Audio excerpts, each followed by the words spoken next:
Welcome to Smart Living. I am so excited. We have a wonderful organization called Entryway in the Valley that basically helps homeless people in a very kind of interesting way, and I would say win-win scenario. So we have Mandy, who is the director of the program here. So first of all, Mandy, welcome to Smart Living. I appreciate your time. Yeah, thanks for having me today. So tell me a little bit about Entryway and what you guys do in terms of helping people who are homeless. Yeah, so we are about 2 years old here in the Valley, and we started because obviously, if you look around as you drive through the community, we have a homeless issue. We have people who are struggling day to day to make ends meet, and that's a stressful life. It's chronic stress that's in these folks' lives as they just try to make it through the day.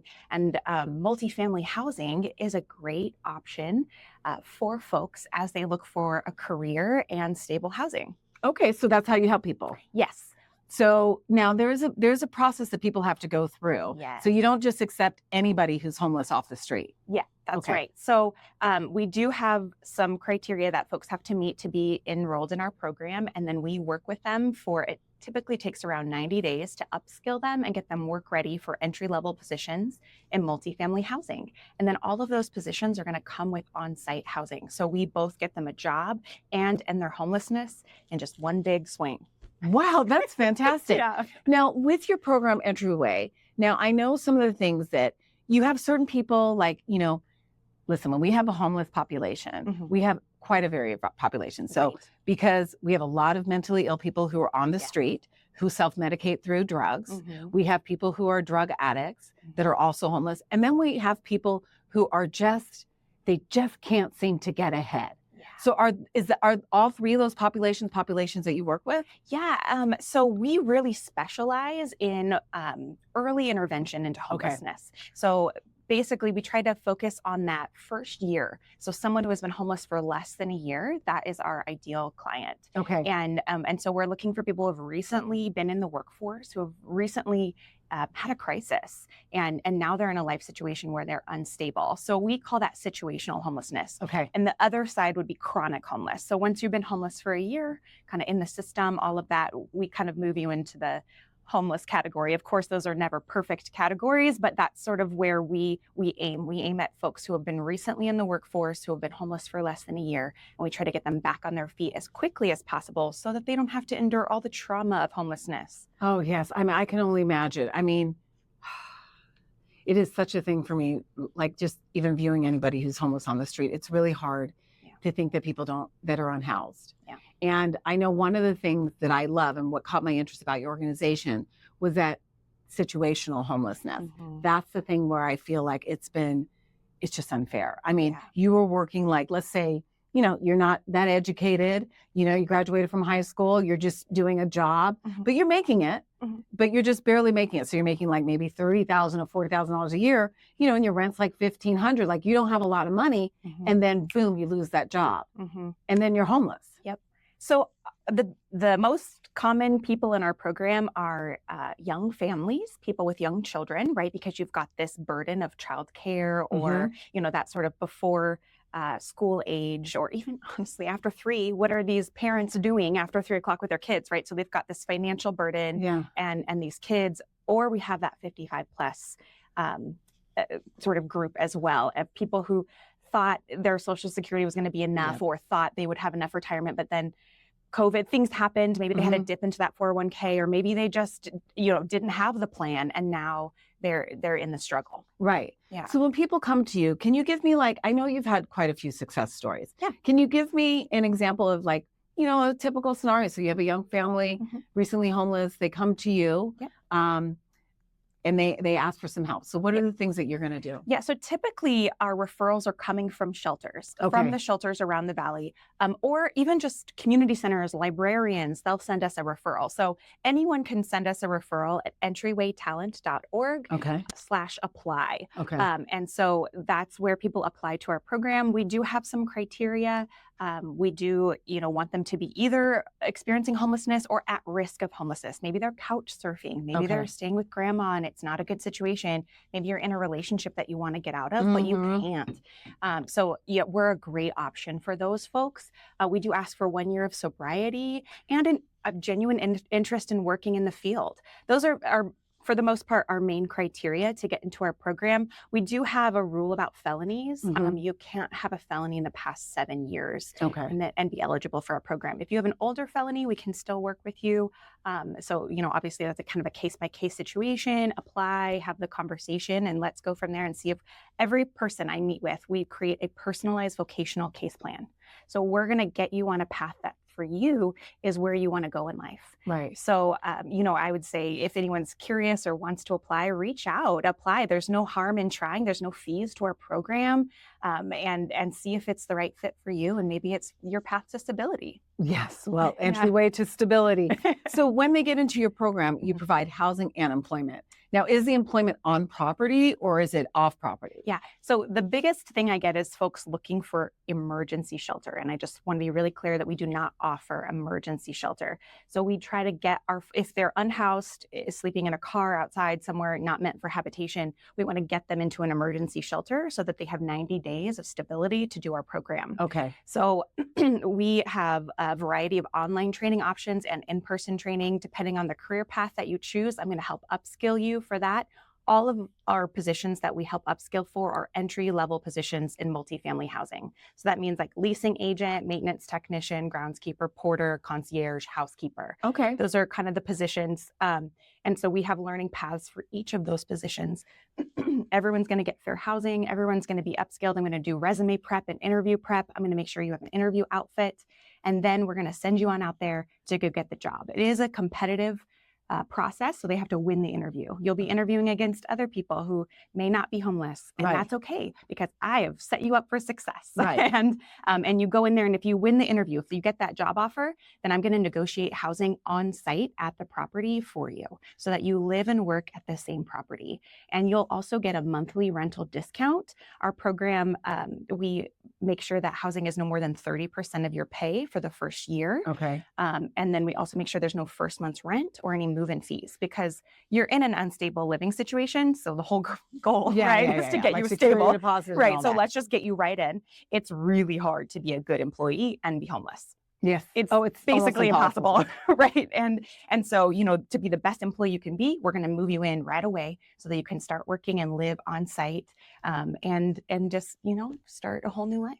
Now this is great. Now these properties that you use, are these properties owned by you or are you partnering with other properties in the community? I'm curious. I don't own any properties. Okay. I'm social always service curious. worker. Yeah. No, I mean, like some people, have enough funding. They've been around that they actually purchase a building and it's theirs to manage, but rarely does that happen. Yeah. So no, we have over 60 partners and these are large companies. That's not 60 communities, that's 60 companies. Okay. And so those are national partnerships where they've signed an MOU, an agreement with us that says if they hire our folks, they'll agree to no move-in fees, no first month's rent, and then rent no more than 30% of your pay. So that's what our industry partners are agreeing to. And then we send our candidates on out there. I'm circulating their resume. They're applying. We're trying to get them on out there. We also have a grant that even if you get a job in a non-partner multifamily housing position, we'll still pay your first month's rent and get you moved in. Okay. So just such a blessing for people to not have to worry about that. Yeah, well, I mean, and that's what, one of the things that I love about this organization is, listen, sometimes there are just circumstances that it's just like a series of bad luck. And if, especially, when you've got young kids and you can't put a roof over those kids' heads, like that is, so many things can go wrong that can actually cause even more of a hole that they go down. Yeah. There's harmful things, there's trauma that can happen on the streets, there's sexual assault that can happen, there's violence that can happen. And that's why it's like, we got to get these people off of the streets because these people are savable in the sense that if all they just need is for us to just lift them a little bit and then they're on their way. Yeah. And so that's what I said when we were talking. I said, and I don't mean to get political, but I want people to hear this, that poo-poo on charities. This is not a charity that is just giving. This is a charity that is helping. Not enabling, right? Would you agree with me on that? Yeah, empowering. We're empowering people. And then now they've gone through the process with me. I sat down, I did mock interview questions. I sat down and I showed them how I made their resume and how they can add to it next time. Yeah. They're empowered for the future. Right. So it's like the teach Amanda Fish kind of scenario where hopefully now if they ever need to replicate this and go get a different job or move on, that they know how to do it. Right. Yeah. Now, do you teach, being that I am the smart shopper, do you teach any budgeting classes? We do. Okay, good. Yeah, we have a whole financial literacy course. Okay, good. And it's probably one of the main things that people want help with. Yes. And we pair, once you are in a position, we pair you with a mentor. And that is one of the things that we ask our mentors to be going over. Okay. Is, do they want help budgeting? What are finances like? What debts do you have? Is there anything we need to be paying off? What can we really move forward? Especially that year when your rent is highly discounted is like the best time to make all that financial progress. Yeah, it really is. Now, as far as Entryway, now you're not only just here in Phoenix. There are 12 different cities that you're located in throughout the U.S., which is fantastic. And Phoenix is a recent one for 2 years. Yeah. Now, let me ask you a question, Mandy. You're the director of Entryway, and you work for a nonprofit.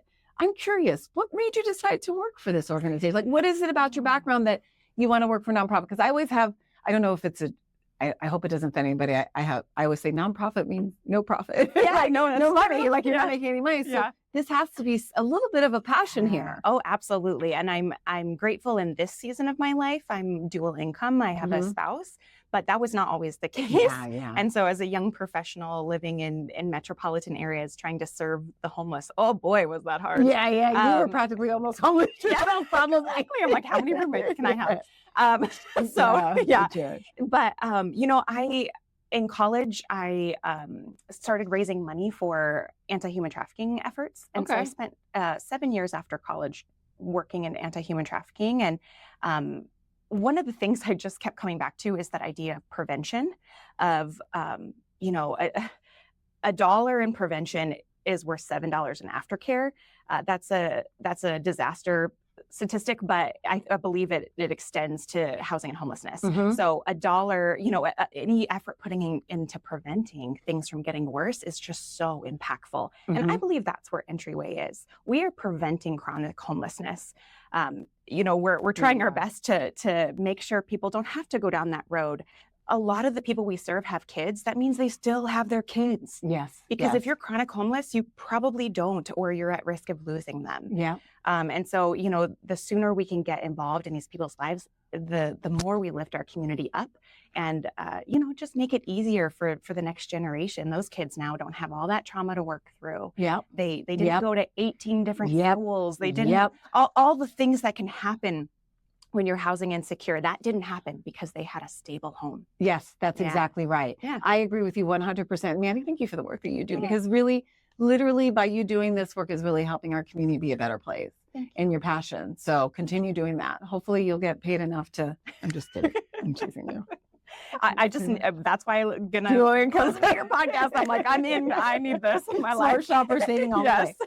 Now with Entryway, you've been in the Valley here for 2 years. Now, do you have any success stories? Oh, absolutely. Can you tell me like one or two? Yeah, absolutely. Okay. So, I'll talk about Liliana. Liliana, she's a single mother of 3 children. She did not have a high school diploma. When she was in high school, her dad wasn't really in her life, and her mom was very busy, hardworking mom, right? So she's out there, she's probably working 2 jobs. Yep, trying to survive. Exactly. And Liliana was left on her own a lot. And she made some poor choices. She made them. We're not making any excuses here. She made poor choices in high school. She got into drugs and alcohol, and she started, kind of running in the bad crowd. Yeah. She went to 3 different high schools because they were trying to kind of break her out of that. Didn't work every time. She kind of got back into it. So she had some hard years. And during those years, she had 3 children from 3 different men, and was living in a car in a parking lot with her 3 children and going, I have got to change something. And none of those men were around to help raise their children, I'm assuming. Yep, that's the other thing. But that's another topic. But go ahead. Yes. So, and she doesn't get any child support. That's one of the things we're still working on. We're applying for that now. If someone took responsibilities for their actions, we'd be different. But go ahead. So she's living in this car. She reaches out to Entryway, and I'm like, well, first things first, we need to get you into a shelter. So she was able to get into Salvation Army Family Shelter in downtown Phoenix. they give them their own units. They have their own unit. They have a community center. They get 3 meals a day. I mean, it's a shelter, but it's a it's not too bad. It's like the posh shelters, right? Yeah. Like it doesn't make you feel like you're living in a shelter so much. Yes, and they specifically do that because of the children. There's a family shelter. Everyone there has children, and that's great that you were able to get her in. Yes, and there's a 3-month wait for family shelters. I figured that because yeah, it's a problem out there. And it's like, okay, well, figure out what you're going to do for 3 months when it's 112 degrees outside and you have 3 kids. Have fun. I know. So she was able to get in there within 3 months. She got her leasing certificate, her fair housing certificate, her sales training, and then and she's bilingual in Spanish. Yes, that was super helpful. So she went to one of our hiring events that we hold, and wowed one of the people there. Actually, they were like, I'm here for a maintenance position. I'm not actually hiring leasing, which is what she was going for.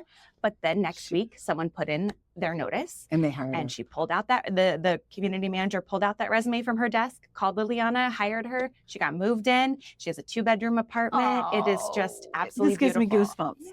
And so she's maintaining. That's all she needed. Yeah. So she made some bad choices with some guys who didn't take responsibility for their actions because that's not okay. That's not okay. It's not. Left her with 3 kids. And granted, these were her poor choices, but the poor choices were also those men. Yeah. But she is taking care of her kids. And now she's doing it on her own. And she had to dig herself out of that, and she did it with grit and determination. And she's so proud of herself. Like there's a feeling about yourself when you did it. I did it. I got us this place. It was not handed to her. She fought for that. That's right. And 3 months of doing training while driving DoorDash to try and feed your family. You know what I mean? Like that's hard. That's really hard. But she did it. I also want to tell a maintenance story. Matthew, he is also a family. Maybe I should have picked a non-family to tell about. So Matthew has 2 twin 4-year-old boys. Okay. And a partner, a female in his life. And, they moved from Georgia for opportunity. People are coming here to Arizona because they believe there's opportunity here. And I believe that too. But sometimes they're met with things that are harder than they thought. Yep. And so all of a sudden you can't quite get on your feet the way you thought you were. And man, things compound. I mean, credit card interest. I mean, things just build so quickly. So all of a sudden now he's also living in his car. That's a theme you might hear amongst people's stories. So him and his partner and their 2 twin boys are living in this car in this heat. And luckily he has experience in maintenance. Okay. So I was able to work with him So he found you? Yeah. Like how did he find you? Because he's from Georgia. Yeah. Honestly, probably Google. I don't know. That's a good question. How did he find me? Maybe. Yeah. I'm not even sure. That's a good question. I'll have to ask I bet him. you a lot of homeless shelters probably know of you guys too. I would Yes. assume, so. Yeah. At the time he found us, he was not yet in a shelter, but and so we worked with him to get his EPA certification to like handle refrigerant, like air conditioners. And he's got a really good trade. Exactly. I mean, they make good money, those guys. Yeah. So he is about to move in. He moves in October 1st. Okay. Him and his family into their 2-bedroom, and I'm so excited for him. So currently, right now, are they living in a homeless shelter? Yeah. Oh, wow. Yeah. But I mean, hey, we're there. We're at the final stretch, and he's driving to work every day on a spare tire. He hasn't gotten his first paycheck yet, and we're all like, okay, you can make it. Fingers crossed. Oh my gosh. So, and we give him some gas cards, but we're just praying he makes it till October 1st, where he can move in. That's so great. Yeah. Well, and I'm looking at your face as you're talking about this, and I can tell you really enjoy what you do. Like you're passionate about it. Oh, yeah. I mean, what a wonderful thing. Like every day you go to work and literally you get to help people. And I'm sure there's some days that are really, really rough. Well, I'm just going to, 2/3 of people don't make it through our program. Yeah, that was going to be my next question. Yeah, it's just the reality of people are in all sorts of different life places when they apply, and they're not always ready to get to work. And or maybe they were, but then something happens and now they're not. Right. And so they can always leave us and come back. That's a fine option. But sometimes people self-sabotage. They start to believe the things that others have said about them that aren't positive, and they're like, I'm worthless. I can't do this. I'm not smart enough. I'm not. All those self-sabotaging things.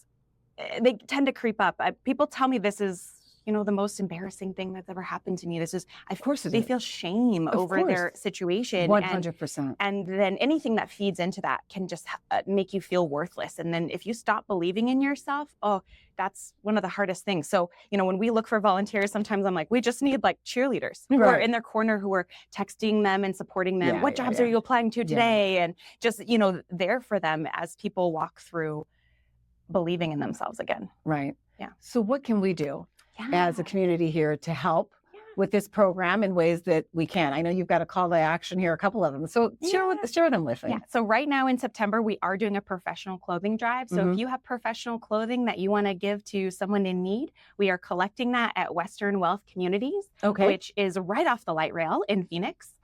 So we're doing that all through the month of September. So we'd love your professional clothing. As well, if anyone wants to volunteer with us, we need mentors and resume writers and interview prep and all those things that help people get on their feet. I'm one staff. I probably have 20 people on the training part and 15 people in the placed in that 1 year where we work with them after. And that's just too much for one person, right? Yeah. So we rely on our volunteers. Yeah, you have to. Yeah.